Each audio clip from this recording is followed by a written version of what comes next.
Yeah, a little bit of like a off routine video here to share some really cool news. So I was recently contacted to be background for a major feature film directed by none other than Darren Aronofsky and starring Austin Butler. It's called Caught Stealing.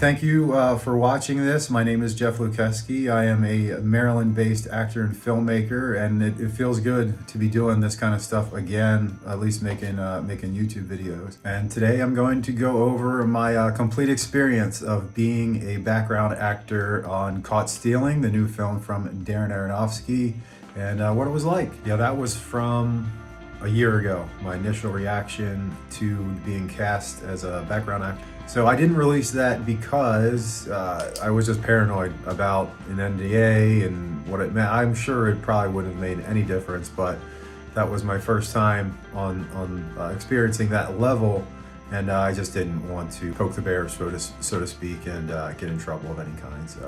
So I didn't release that until now. Yeah, and in today's special, I'll go over what it was like working on a Darren Aronofsky set, working side by side with Austin Butler, and a little bit with Zoe Kravitz. A little mini review at the end, full of spoilers, and really what the movie meant to me after seeing it. Even though I'm gonna miss like a ton of stuff I wanted to go over, feel free to hit me up in the comments or reach out to me and ask any questions. Be happy to share my total experience. So for context, to put it in perspective, 2024 was abysmal for me, personally, professionally, you name it. 2024 was just a bad year. I was cast in September, to sort of put that in perspective. You know, just a shitty situation the entire time, and then to have this little miracle come about was perfect timing to you know, just keep going and just keep pursuing this crazy dream, this crazy thing that I'm on. So we'll get into that and how it personally affected me, and then all that coming full circle after seeing the movie and what it's, at least the messages that I interpreted from it, and also I'll get into that whole, you know, at the end with the spoilers and stuff of just now watching it and how it affected me as I'm watching it. You know, it's awesome that I was in it, but even if I wasn't, had I seen this movie, it would have struck a chord with me on very, very deep levels. So we'll get into that at the end. But yeah, let's kick it off with how it all started. So this must have been July, maybe, or August of 2024. I saw the listing on Backstage, looking for kind of quirky background people for a New York City bar for a new Darren Aronofsky's film starring Austin Butler. And shooting in NYC in September, and like, just with anything with background, I'm like, oh, give it a shot. I mean, I'm not local to New York, which was what they wanted. But you know, whatever. I mean, it doesn't hurt to apply mentality was what I had. So I applied for the bar regular, and so by August, my Backstage account, I couldn't afford to pay to get to relist it again or resubscribe. So my Backstage account expired, which means I couldn't apply to new acting jobs, at least through that. So everything that was on Backstage, I kind of just put out of mind, out of sight. I'm like, well, it is what it is at that point. So I couldn't get messages. So let's fast forward to September 18th. It's a little before noon.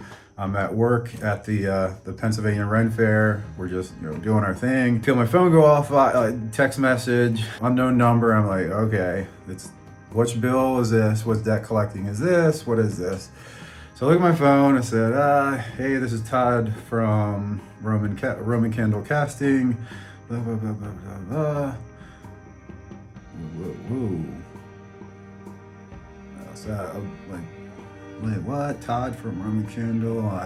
I'm like, so it's, you know, it had a little thing on the bottom. So you click for to submit, and he was kind of asking questions, what my union status was, and if I could take a selfie, like in the immediate you know, if I could just step aside and take a selfie kind of thing, just very current, just to show like my hair was still the same length and stuff like that. So did a quick IMDb, you know, Todd Feldman, Roman Catholic, let's see. And so he was already on there as casting, he was already on Caught Stealing as the extras casting. So this is Todd Feldman that did The Sopranos and The Matrix, or the John Wick movies. That Todd Feldman.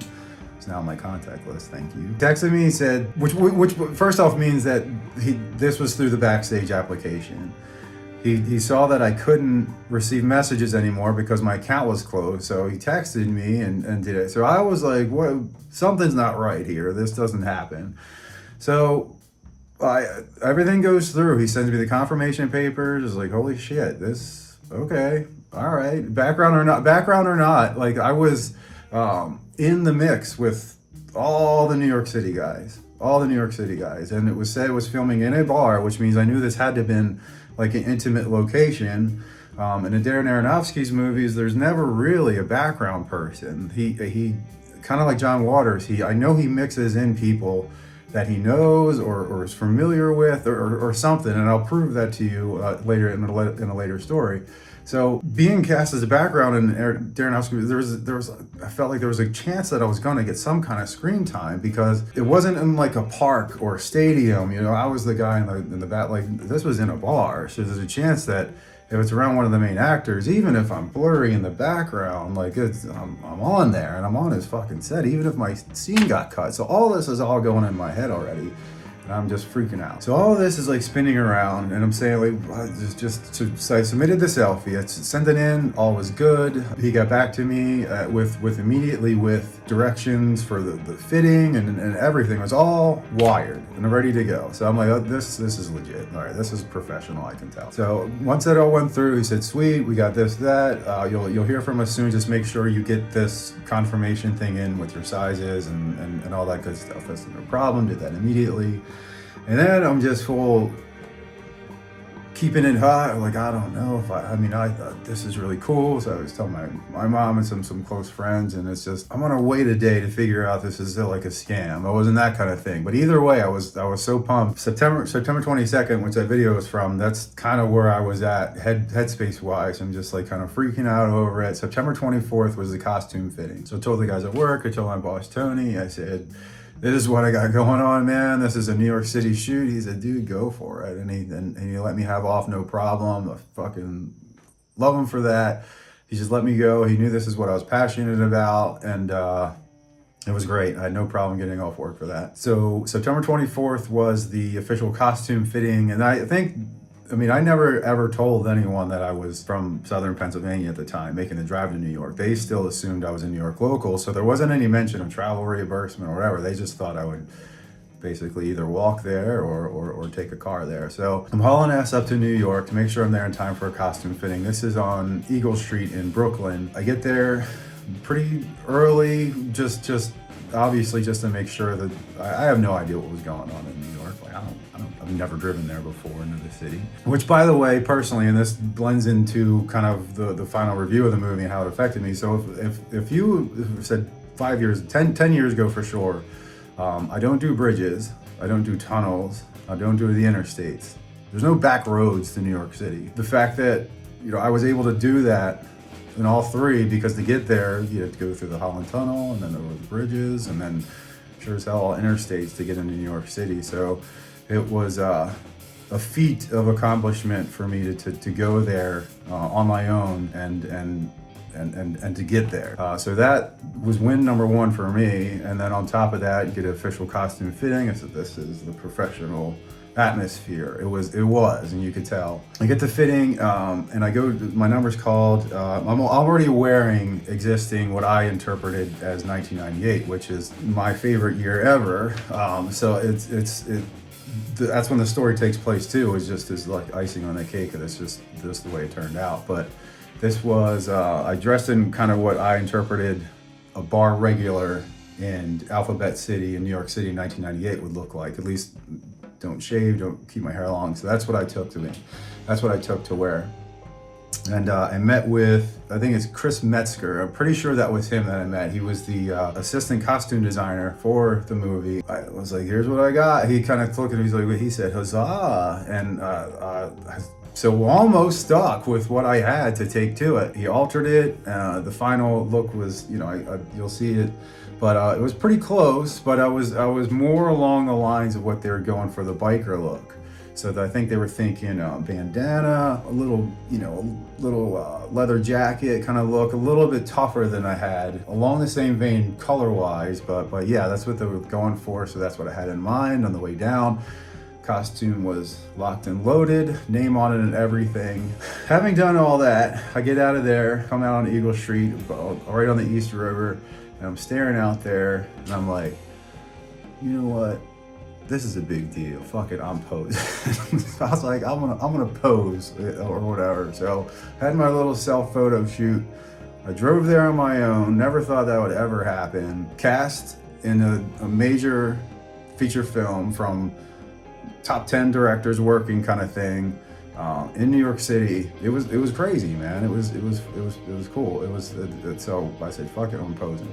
I still have a hard time, I would say I did it, I got cast and stuff, but it wasn't, I was so grounded by what happened to me all year that it didn't feel like a right time to scream up and shout about it. It's just the year was very humbling to me, and I've remained a pretty humble person since that. So being cast in something like this was exactly what I needed emotionally at the time. So after my little photo shoot, rushed as fast as I could, New York City to Southern Pennsylvania, so I'm sure it took 6 hours or whatever. But I had homework, so they were going to send me a mandatory harassment inclusion kind of from training for the studio. So I took that. So that was pretty much confirmation for my time to report. It was a 6 p.m. call time on September 26th with a wrap time, of roughly 6 a.m. the following morning. So this is the drive. I must have left around 11 or noon or around there for a 6 p.m. call time. Probably even earlier. I don't remember. It was just pure adrenaline going up. I don't know what the focus was. It was along the lines of don't fuck up, but enjoy it at the same time. It's just a mix of emotions, but mainly be responsible, be respectful, know your place, and just observe and just learn. Networking was a big focus, I guess, at the time to get to know other actors, but I knew if they were all NYC locals, which it turned out they were, the connection was great, but I felt like I wouldn't run into them again, and that kind of thing. So I think for me to be on that scope of a project was studying Darren, studying Austin, since I'm an actor and a director, and I could kind of dive into all the aspects of what was going on. I mean, this was just a major set, so I had to just pay attention and kind of see how everyone ticked and what the vibe was, and just learn. But at the same time, you're still a background actor. You're not there to watch that. I'm still there to do a job. So just going through, trusting the GPS, trusting the system. There wasn't any feeling of panic. It was just, dude, just find a parking garage. If you can't find anything on the street, don't get tickets. Just find a garage near your hold location and just figure it out. And that's exactly what I did. Found a little garage a couple blocks away, across Tompkins Park and into the church, which was a holding area church basement. It was at Church of St. Bridget and St. Emmerich, right there by Tompkins Park. And we were in the basement, their large, cafeteria sized basement. And that's what the initial holding area was. The first thing I thought was there was a lot of fucking people, because I was imagining a bar, and I was imagining maybe 15 or 20 extras. That was my initial thought around it, because maybe it was like a small intimate bar and they're gonna just squeeze 15 people to make it think like it's crowded, or space us out to make it seem like it's dingy. But anyway, there's a lot of people there, and the whole right hand side of it is all dedicated to costumes, where your costume was hanging up, and then the hair and makeup people on the opposite side. You received a number when you checked in, who did your ID, just make sure you got all your stuff in a row. Yep, Jeff Lukeski, you're here, check in. All right, food trucks are outside if you want to grab something. Otherwise, you'll be called up when you're ready for hair and makeup. So I did have to get my tattoos on my wrists covered up, both faked out. They did not want any exposed tattoos. So that was one thing. Checked in, changed real quick into my costume, which they wind up getting rid of the bandana because there was another guy, I'll tell you later, there was another guy there with a bandana, so they didn't want two bandanas. So I wound up leaving that, got a quick little something to eat, and then we were holed until 8:30. So the whole time I'm paying attention to what costume and makeup are doing. I'm paying attention to that aspect. I'm paying attention how the other background actors, a lot of them, often as creative people do, a lot of them just doing their own thing on their own. Some of them are networking. Some clearly knew each other before from other ones and say, hey, how's it going? But I was keying into as many conversations as possible. The one that I heard, the one that really stuck out the most, obviously, was listening. Have you worked with these guys before, or have you worked with a director? The one guy said, yeah, the director's a dick. And I'm like, ooh. And so I kept on listening to think, is he talking about this movie or is he talking about something else he did? But he was referring to Darren Aronofsky, and the guy I guess previously worked with him before. And he said, yeah, he's a dick. I'm like, oh man. So I kind of already was preparing for a set that wasn't going to be very loose or crazy, or I was kind of already expecting no nonsense, which is fine. But I was like, oh, he's a dick. So we leave around 8:30 to go to the next holding area once everyone's been cleared, costume and makeup. We're all heading out. I wound up talking with two or three people or so on the walk over, and his name was Paris. And I was like, hey, what's up, man? Paris. He's like, yeah, this is my first time in a movie. I just thought this was really cool. And I'm like, oh, all right. Well, so just rapping with him, we started to talk a little bit. And he is a bartender. He was a bartender at the New York train station. So as we're getting over to the next location, it was about a block or so from Kelly Sports Bar on Avenue A. That's where the main bar was being filmed. So we're at the secondary hold location. It's just I forget the name of the place. It was almost like a tech or a film editing studio or company. But we were using their kind of cafeteria and their layout to just kind of hold up. And then they were going to call us up by groups. The way they were framing shots, it was different groups of different people. So there was, I want to say it was closer to 50 or 60. I could be off, but it was a lot more than I thought it was going to be. So I thought initially, man, I'm just going to get drowned out, or this is, or not get as much, but the whole time I'm just still paying attention and just how the people running back and forth were handling everything, and just really paying close attention to bigger budget stuff, what everyone's jobs were. But at the same time, since I had no lines to remember, I was just getting put in front of a camera to look drunk or drinking. So I was already kind of locked in and dialed it. Oh, I got that. Let me just focus on the professionals around me and see what else is ticking. We go over and start walking across the street, and I'll say this, that the Darren Aronofsky that I was in my head going into this movie was probably circa 2018, 2019. I think vaguely I knew kind of what he looked like now, but in the whole time I had, this is what I was thinking. When I see him, this is what he's gonna look like. So we start walking over from our second hold location, crossing the street, and I hear two guys behind me, clearly talking about the movie, because they were just speaking film language and just what's coming up and blah blah blah. And I did that kind of shit over my shoulder, and I'm like, well, that's clearly him. And I'm like, that's oh shit, that's him. But it didn't register because it wasn't connecting with what I thought he was going to look like. And the first thing I thought of is Steven Soderbergh. And I was like, oh shit. So the whole night I was like, I hope he doesn't come up to me like personally or something, because I would stick my hand out and say, it's a pleasure to meet you, Mr. Soderbergh. And I was like, don't do that. And first off, that's not his fucking name, but don't do that.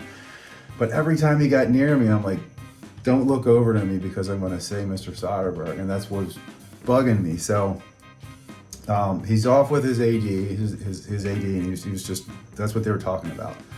It turns out the guy Paris that I was talking to, and we had a smaller little just group of us rapping back and forth. Paris he didn't tell me he was Darren Aronofsky, that was his direct connection. So Paris knew Darren. Darren, when we were getting ready to come into our first shot, hey Paris, man, come on, we're gonna have you right here. This is right, I'm like, right fucking next to me. So the whole time I'm talking about it, that was Darren Aronofsky, bartender, basically. I guess other than met through the train station. I'm not sure. We never got to that point. But so that was my first interaction with Darren Aronofsky on non-set kind of situation. So while we're outside waiting for our scene, they kind of had us in order of just, because I was number 2, they were just going to have us file in that way, just to keep track of I guess sequence or order. But when it came to it, it didn't matter what my number was. They said I was just first, you know. Everyone, and this is where kind of that mentality gave me the advantage, because everyone else, save a couple people, I was just looking at their phones during downtime, or talking or networking or talking in general. But I'm just standing there, I'm watching the whole, the production. Who's doing what? They're doing this. Darren's doing this. He's got that going. He's talking this. I'm listening to the conversations of everyone going back and forth.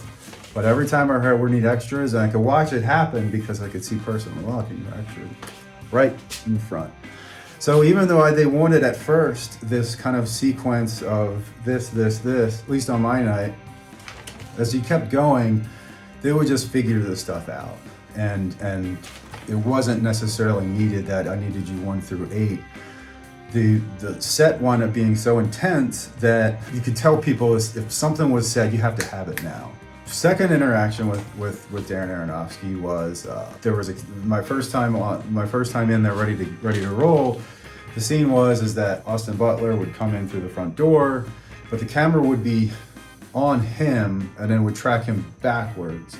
So the background people needed to be the ones that would have to sync around the camera and make it seem like the bar was really crowded. So when the camera pulled back, the extras would walk in front of Austin Butler to make it seem like he's muscling his way through this big crowd. So they line up the shot, they're ready to go, and Darren's eyes, it was taking way too long. So it's going on, and they do the first, the test shot, and all I hear is, "Come on, guys!" And that's, oh shit. This is my first experience with it, and he wasn't like, "Come on," it was, "What the fuck is that kind of thing." So that was like, oh shit, it's gonna be this kind of thing.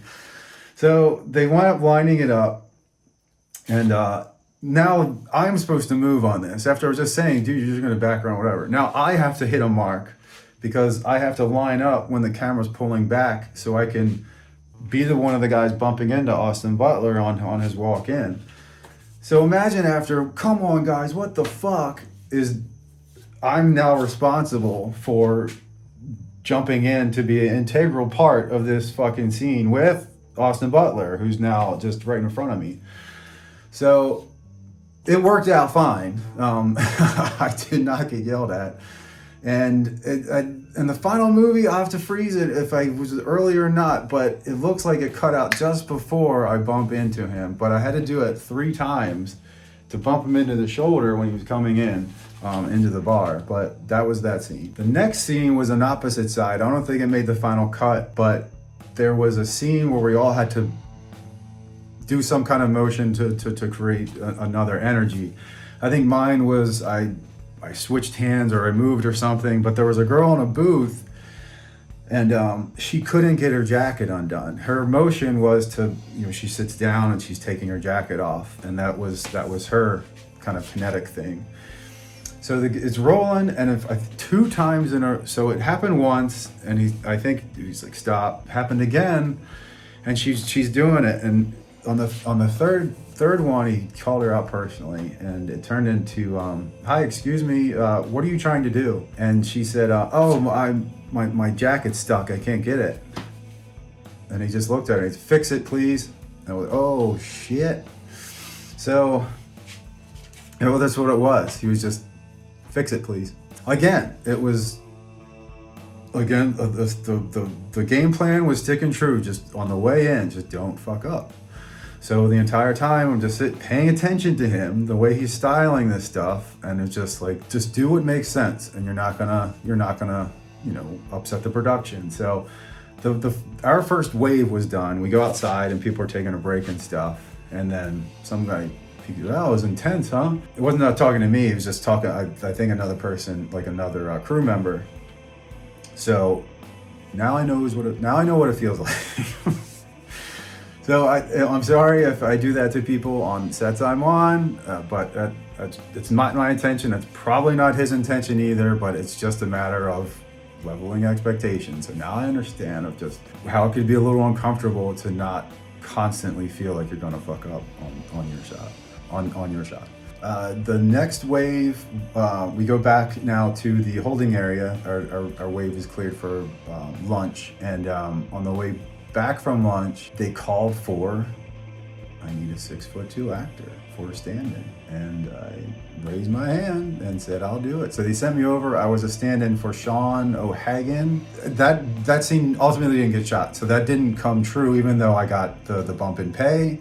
I got the credit, at least on IMDb. I didn't have to do anything. They may have lit around me or something, but there wasn't anything that they used to ultimately, so I showed up for kind of nothing. And so going back outside again, there was, I have to look his name up, but there's a guy that kind of just got grandfathered in to all movie sets, and he just shows up and people are like, oh, hey man, and he's just a part of it now. So he showed up, kind of saw him talking to a bunch of people, and they all recognized him. So he just kind of shows up he's like a quasi-celebrity. He just kind of shows up to movie sets and everyone knows him. So he has a free pass to kind of just walk around on any movie set, but he was there. And then the other thing that was deeply cool, that it wasn't even registering that, alcohol being the addiction, and it was in a bar, and I'd have to hold a bottle the entire time, which was water, but it was like, it was pale in comparison to what I was experiencing. The desire to even drink anything was gone, because I was just so locked in to the workspace around me, and just paying attention and having fun at the same time, knowing that this is the atmosphere I was in. It was a shock at first, but once I got used to the people, and then I think even Darren loosened up, and it wasn't as crazy intense than the start of the night was, but I think he just wanted to set some standards and set control and really take advantage of that atmosphere, and he got what he wanted, I think. The SAG rep came around and asked everyone how they were doing. The SAG hold area was in a martial arts studio on the corner. That's where they kind of had the bathroom and the SAG set up. So non-union people like me were waiting outside. I wouldn't, even if I was SAG, I would have not sat in there. I was so into studying every bit and piece of what was going on in the production that I wish they would let me into the bar to watch it, instead of on our breaks of our wave of people who were dismissed. I was just hung outside, just paying attention to every little bit of the production as possible to learn it and study it. And I got these really cool shots that I've been waiting a year to show of just, so he had to take that, wherever the camera was in view, obviously, was 98. So he had to take the whole street and kind of section it off. And it was cool on the outside of the break to see people taking a video of people walking by. And I'm like, oh my God, now I'm, somebody's video of them taking a picture of walking by a movie set. That was fucking the coolest feeling. Some of the locals weren't so happy about that though. So some of the locals, and this must have been a couple nights in a row that they were filming, so they just wanted to go to their bar and fucking drink. But the movies are still here. And so the one girl said, I want to take a Tommy gun to you motherfuckers. And I was like, I get it, man. Yeah, this is your spot. And these Hollywood types are taking over. I get it. The next setup was for Austin Butler's scene where he jumps onto the pool table, all screaming, bitch. I'm a bitch, that song. We had to sing it a lot, and they kept playing the song over and over again for that part. So that song did make it into the movie, but his full jump onto the pool table did. There was a lot cut out. So the final product of the movie, I was for sure in a lot. my final scene that I could tell was one in the window, but I'll get to that in a second. At the pool table, he gets a beer, slams a beer, and jumps onto the pool table, and just dances around while we're all cheering him on. So while we're there, Austin told everyone a story about Kevin Spacey, but yeah, he was a super fucking cool dude. You could tell he was really into his part at this point. I was just watching all of his way he would handle a director like Darren Aronofsky, who I'm sure has his particular ways to do something. So he called for a lot of takes on a lot of things. So I was paying attention to the way Austin was handling each take. Was it similar words? Was it different inflections? So there was a scene in particular. It was I was paying attention to it because I was looking at the camera when Austin Butler's on the payphone, and I was looking at it. I was like, man, it's a fucking gorgeous shot, and it turned out it was. He's on the phone with him, and or he's on the phone. His character's on the phone, and it had to have been 10 takes of it, but he wouldn't say anything else besides do it again. So when the lines were something like, "What have you got me into?"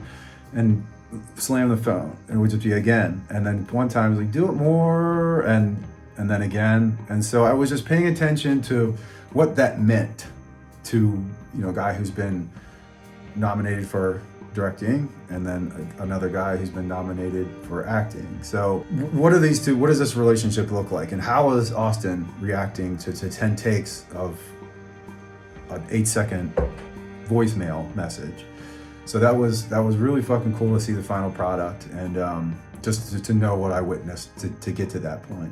Yeah, he was this really cool guy. He busted his head open on the swinging light on top of the pool table on one cut. He had to get patched up and just cleaned off for one of the takes. And then he was talking to one of the other extras, and he's "Oh, where'd you get your jewelry from?" And I think she got it from a garage sale in New Jersey. So he's just a real personable kind of guy, man. And then right before in the time before my final the final shots, he had his director viewfinder on, and I'm still sitting there. I'm just like,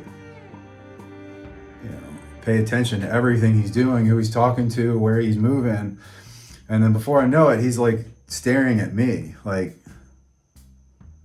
I'm clearly in his fucking way, the kind of look, and I'm like, oh. So I just move out. I didn't say, "Sorry, Mr. Soderbergh," or anything like that. I finally could see he's just not trying to be a dick, but get the fuck out of my way. So I got up out of his way. But we were setting up for kind of the final scene. It felt sequential. It was certainly, at least, from what I could tell, story-wise. So, Zoe Kravitz is carrying out Austin Butler. He's really wasted, carrying him out of the bar. So they just needed people around because this is supposed to be 4 a.m. Everyone's drunk. Everyone's just really about to pass out. So I looked at literal. I plopped down right on the window, right on the edge where I knew if they're leaving, the camera's going to be facing that way. There's no camera on the outside of it. So I plopped down on the window. They didn't tell me to move. And I said, whew, okay. So no one else, I don't know where everyone else was, but I sat right there. And then one of the ADs or someone moved something out of the way because she said I was being blocked. So I was like, this is all right. This is all right to me. I just didn't know. The only thing I didn't know was how it was framed, how tight it would be, and how would we see it. But it turns out that's the shot I was in. So if as Zoe Kravitz and Austin Butler are leaving the bar, I'm the guy in the corner. So it's like blue lit, passing out. You could see my hair kind of waving around, and kind of sitting there holding the beer. As I was rehearsing that throughout the night, or right before that, I swear to God, I thought Austin Butler was staring at me doing that. And it's one of those things where you don't know. He could have just been looking somewhere else, and he probably was. But it was one of those things you could feel someone's eyes on you, but I was sitting there kind of rehearsing. I thought he was just staring at me, probably, what is this dumbass doing? Is he really rehearsing to be a background actor? And that's probably what he was thinking. But I didn't make eye contact with him or look up or like try to like wave it off or anything. I just kept doing my thing. You know, I just kept on kind of getting into the moment of just being an actor, of just, I don't know, if I felt like I needed to give some kind of realism, if Darren Aronofsky just has that kind of realism in his stuff, and just to give that as much performance out of it as possible, just to blend into it. And it turned out that's the shot I was in. I know there's that picture of me where it was like, what the fuck? And I was like, that was Jeff from another universe kind of thing. I was like, what the fuck is that? That's crazy.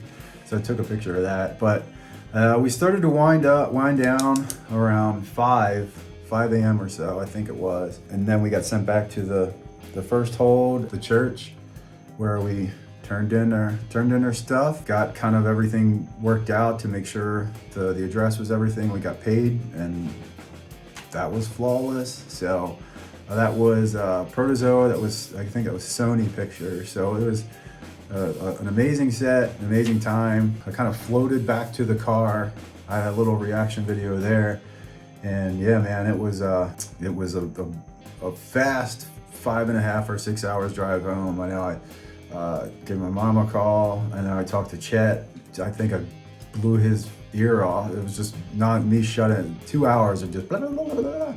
I mean, it was fucking crazy. But got home, I think it was like a 26-hour day, and it did not feel like it at all. It was pure adrenaline. The only thing that didn't happen, that I was like, I wish I should have networked more. I don't, or at least I think I was just so hell bent on studying the operation, and I didn't want to come across as just a guy that didn't want to talk to anybody. I wasn't like that at all. It was just lasered in on the operation and the filmmaking, and the bonus was being an actor in the movie. I mean, I would have paid to do what I did, to be on a set and study it the way I did.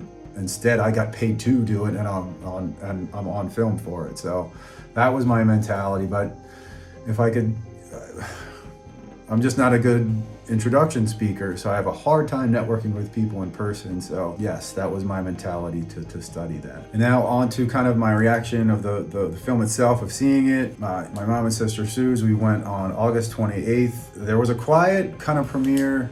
They had the premieres in London and Paris, and there was an August 13th at the Alamo Draft House in DC. I didn't go to that. We went to go see the August 28th, which is my late brother's 53rd birthday. So that was very symbolic. I found out the release date, the programmed movie set. I was scrolling through, and they finally released the release date, and it said August 29th, and you know, his birthday's the 28th, and I thought that was a really cool little symbol. So we went to go see it in Columbia. It worked out well at a 6:30 show. Maybe 10 or 12 people in there total. Wasn't obviously wasn't a sellout or anything like that. So it was not the normal Darren Aronofsky movie. He's coming off The Whale. Everyone knows him from Requiem, The Wrestler. So it's very deep and divisive, his movies are. But so he kept his kind of style, but it was a fun thing for him, and that's what he admitted. He was like, yeah, this is just going to be something really fun to do. And it was, but it was deep, and it was dark in places, and it was funny in a lot of places, and it was gory in a lot of places, like his realism in terms of showing wounds and things like that. But so it connected with me and resonated to me on ways that were a lot deeper than I thought. First off, I mean, this is where spoilers are, obviously. So Austin Butler's character is an alcoholic. You know, I could tell, you know, the connection is there. So when he was all-star high school baseball player, he got in a drunk driving incident where he killed his teammate and his best friend. So the drinking part, the driving part. No, I did not kill anyone drinking and driving, but drinking and driving is something I horribly regret. It just doesn't happen anymore at all. So the fact that his trauma came via something that's driving, which I had a hard time to do, and his drinking resonated with me, and it kind of got me locked in. So Austin Butler being an alcoholic, just making stupid decisions, centering on himself, could have avoided it, but it was a bad coincidence that he was at this place where these people showed up, the Russian guys. He got into it, and he fell into it for kind of just being in the wrong place at the wrong time. And it feels overly simple for that reason, but that's just, sometimes that's what happens. And it just, your life goes into a complete shitstorm because of something that you may or may not could have avoided, which rang true to me so well for 2024 as a whole of last year, of just doing things to myself that I probably could have avoided but seemed okay, and just completely going one bad thing. Obviously, the things that happened to Austin Butler's character did not happen to me in real life. It was just a chain of events that just felt like it wouldn't stop, and it just kept getting worse and worse. And when little things happened, they got overblown up. It was that kind of year for me leading up to this movie. So what's happening to Austin Butler was like similar. It was just what the fuck else, man? Like I swear I'm not associated with these people. Like what the fuck else could go wrong? So twists and turns, shit you didn't see happening, all pile up in this movie, and it just felt like that's the way it was going for me. But you know when things change is when he called his mom and he admitted this is the turning point for me. I killed my friend. I own it now. But he didn't do that before, and it was a very karma-centered thing that happened to him through caught stealing. He finally found hell on earth via the cat next door. That whole time, man, he's experiencing this shit, but he still hasn't figured out why he deserved this punishment. And caught stealing to me now was he got caught stealing someone else's life.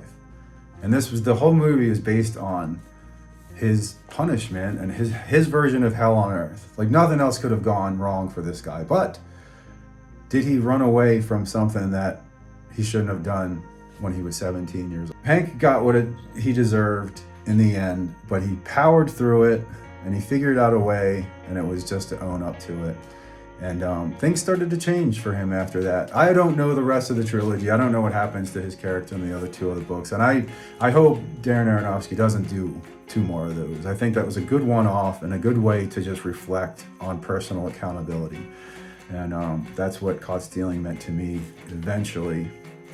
But it just rocked me because I guess I wasn't thinking of something that deep would have been in there, because I guess going into it, I thought this would have been more of like I saw the reviews, like Guy Ritchie caper, and it was just a lot more fun, and it was blood and things like that. But of course, he's going to find a way to make something completely core character instead of a rock'em sock'em heist movie. Yeah, it struck with me. I can't wait until it comes out on a streaming or disc so I can just freeze it.